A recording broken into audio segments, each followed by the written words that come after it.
போர்க்களமானது முதுகுளத்தூர் பேரூராட்சி. டெண்டர் எடுப்பதில் கட்சியினருக்கு இடையே அடிதடி, ரகளையால் பரபரப்பு.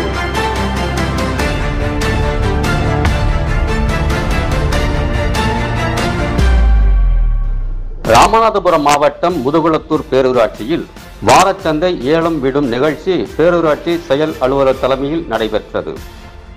ஏலத்துக்கான டெண்டர் கோரியவர்கள் அனைவரும் வந்திருந்த நிலையில் திடீரென ஏலம் எடுப்பவர்களில் ஒப்பந்ததாரர்கள் மற்றும் கட்சி பிரமுகர்கள் இடையே கடுமையான வாக்குவாதம் ஏற்பட்டு கைகலப்பாக மாறியது.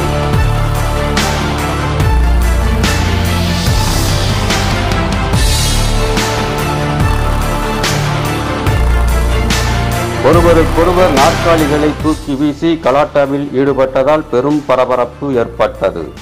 இதனையடுத்து ஏலம் விடும் தேதி அறிவிக்கப்படாமல் தள்ளி வைக்கப்பட்டது. முதுகுளத்தூர் பேரூராட்சியில் ஏற்பட்ட இந்த திடீர் கலவரத்தால் அந்த பகுதியில் பெரும் பதட்டம் ஏற்பட்டது.